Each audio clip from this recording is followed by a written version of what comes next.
हनुमान बहुत शक्तिशाली हैं, लेकिन उनका पूजन इसलिए है कि वो विनम्र बहुत हैं। जब लक्ष्मण को मूर्छा आई और भगवान ने सोचा कि मेरा ये सबसे बड़ा संकट कौन हर सकता है, देखो भगवान सबके संकट हरते हैं, भगवान के जीवन पे संकट आया तो उन्होंने किसको पुकारा? उन्होंने हनुमान से कहा कि तुम जाओ और संजीवनी लेके आओ। तो जब आकाश में हनुमान चले तो सूरज निकला हुआ था।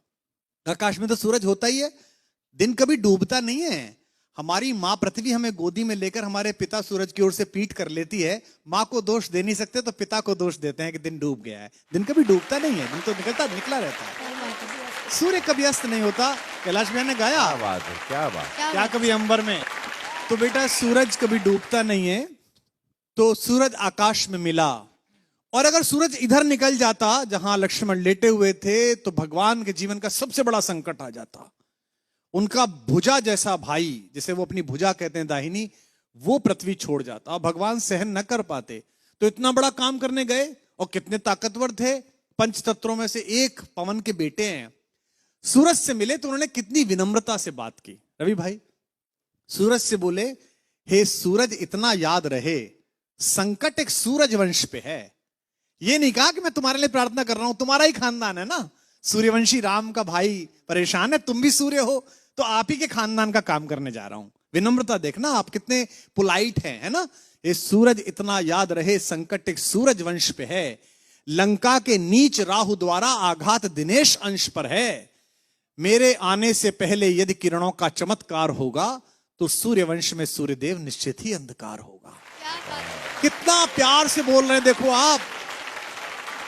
इसलिए छिपे रहना भगवान, जिसने राम के अलावा किसी को भगवान नहीं माना, वो हनुमान सूर्य से कह रहे हैं, इसलिए छिपे रहना भगवान, जब तक न जड़ी पहुंचा दूं मैं, बस तभी प्रकट होना भगवान, जब संकट निशा मिटा दूं मैं। आशा है स्वल्प प्रार्थना, ये जरा सी प्रार्थना सच्चे जी से स्वीकारोगे, आतुर की अर्थ अवस्था को होकर करुणार्थ निहारोगे। 8 लाइन की विनती के बाद धीमे से अपना विजिटिंग कार्ड दिया सूरज को। शक्ति पाना, यश पाना, लेकिन विनम्र रहना। आशा है स्वल्प प्रार्थना ये सच्चे जी से स्वीकारोगे, आतुर की आर्त अवस्था को होकर करुणार्थ निहारोगे। अन्यथा क्षमा करना दिनकर, अंजनी तने से पाला है, बचपन से जान रहे हो तुम हनुमत कितना मतवाला है। अन्यथा क्षमा करना दिनकर, अंजनी तने से पाला है, बचपन से जान रहे हो तुम हनुमत कितना मतवाला है। और धमकी भी कैसी दी। ये जो रवि भैया खड़े हैं ना आपके बगल में, इनके इलाका जहां से शुरू होता है वह धमकी ऐसी दी जाती है कि इतना गोली मारेंगे कि खोखा बेच के करोड़पति हो जाइएगा। लेकिन हनुमान जी ने कैसी धमकी दी, कितनी विनम्रता से। ऐसा कोई नहीं बोलता, ऐसे बनना सब। आशा है स्वल्प, अन्यथा क्षमा करना दिनकर, अंजनी तने से पाला है, बचपन से जान रहे हो तुम हनुमत कितना मतवाला है।